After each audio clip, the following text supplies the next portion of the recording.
No film, man. Right now, you feel me? I gotta get my hair. Feel me? I'm whooping. You gotta chill, man. Nah. Chill on me for a second, man. Nah, we film.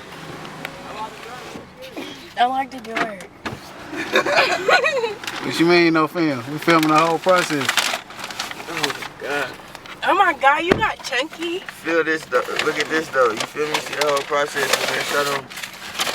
Came back with like 70 songs, you know. I'm about to go crazy. You don't even know. Trust the process and the progress.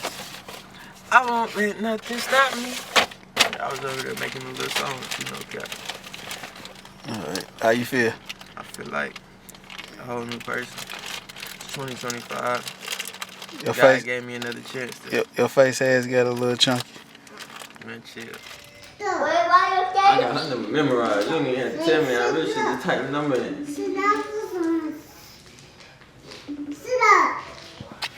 Oh, thank you so much for your character letter. It means so much, babe.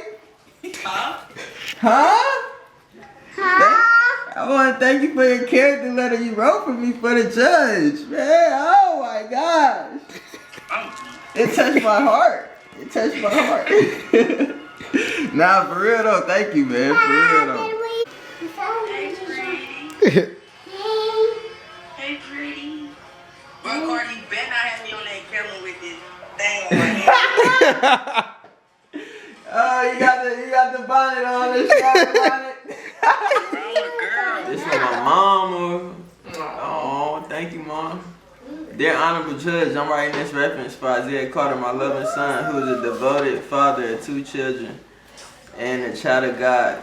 He's 25 years old and always been respectful and obedient individual. While I fully respect the court's decision and acknowledge the rules must be followed, I'm writing this letter to provide some context about Isaiah's circumstances and character.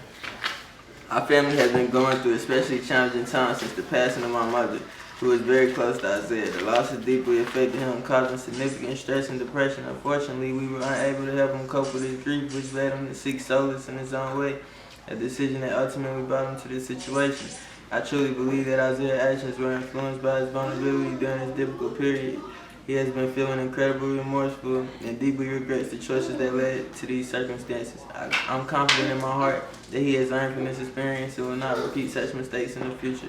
For all these reasons, I humbly ask for your understanding and forgiveness on Isaiah's behalf. If you have any further questions or require any additional information, please feel free to contact me. Hi, beautiful mother. Hey, son. I just want to take the time to say thank you for this character letter you wrote for me, Mom. Say what? I said thank you for the character letter you wrote for me. The candle. The character letter. Yeah, you read it? Yeah, nah, I just read it. Nah, and look what I got on. I love you. Love you too. You at Majesty game? Right now it's the JV boys. Oh, Oh, you got time? Why you supposed to get me when you have to fun? Hey, Kiwi. You supposed to get me. Bye. Love you. Here's Pastor Jane. I love you too. Hey, let me know how Majesty do too, Mama. Okay, baby, I will. I love you. Love you too. Alright. She the GOAT. She got me this bracelet. She held the house down while I was gone. You feel me? And on top of that, she wrote the character letter. You feel me? She was there for me while I was locked up. She said video business up. We got to talk. You feel me? And she took Achilles to the circus. You feel me? Too. And brought Zay Z on Thanksgiving. Yeah, and brought Zay to see me on Thanksgiving. No doubt. She did a lot, you know. And everything you do never goes unnoticed, Mom. Like, I appreciate it. Like, I don't know what I'd do if I ain't had you for real. What would I be without my family? What would I be if I ain't here for that damage me? What would I be without my brothers? The people that switched up and started showing their true colors, I wouldn't even have no discipline if it wasn't for my mother. Ooh, that was bar. Is that a song already? Yeah. I had this song, like, this ain't, it don't mean shit. Know you tired of watching your back, you still got all of the striving. It's streets, it don't mean shit. Especially when you doing a bid and missing time from your kids, man. It's streets, it don't mean shit. Oh, excuse my language, I was trying not to cuss in front of my kids. You feel me? The ones that's supposed to be broke can't even stick to the code, man. It's streets, it don't mean. I'm just speaking the facts, the streets ain't loving you back. Find you a hustle that's legal and take care of your people. Do some different. For the police put you on 6 to 6. As you running around in them striker trap and hitting licks. Now you locked up and the girl you loving out here licking. And your bro got hit with a switch and you can't even spin on. The other homie ran off with the pack and can't even flip me. And ain't nobody picking up the phone and trying to sing you. I'm speaking from experience, my nigga, I done been through this. I'ma tell you everything these rappers don't tell you. And let you know the nightmares to the dreams that they said. I ain't taking drugs because it's cool, they really be hurt. If you really in the streets, you know it ain't even worth. I'm telling you. And everybody who was locked up, that's all they kept singing. No cap, they made me in there. That's one thing that kept me level-headed. Like they a lot of people that came in there, they knew who I was. It was like praying for me to get a bond too. You know what I'm saying? And really listening to my music, and it's like, yeah, nah, you gonna blow when you get out. Bro. I'm extremely grateful for everybody who wrote character letters for me, showed up, recorded on my behalf, just anybody who played any part in, you know what I'm saying, just being there for me during that time. Cause I remember the first time, and then I ain't get a bond. The first time I'm like, oh my God, feel me then. Second time I ain't get a bond, I'm like, oh my God. And the third time I got a bond, but it was only for the probation violation charges. Then I realized you can't get out. You feel me? Just because you got a bond for probation charges. You realize how serious it was. Yeah, I realized the severity of it. Well, actually, what really made me realize it was getting indicted. That was one of the ones that really scared me. Cause at the time I didn't even know what indictment meant. You know what I'm saying? So like, I'm like, I never even thought I'd get to that point, you know. But getting indicted definitely helped me like understand like, okay, this is serious, bro. Like, and I was training my brain for like, you don't know how long you gonna be in here. You feel me? Ain't no guarantee. You might gotta wait another 90 days to get a hearing. You know what I'm saying? Like when I first went into court, I went in there.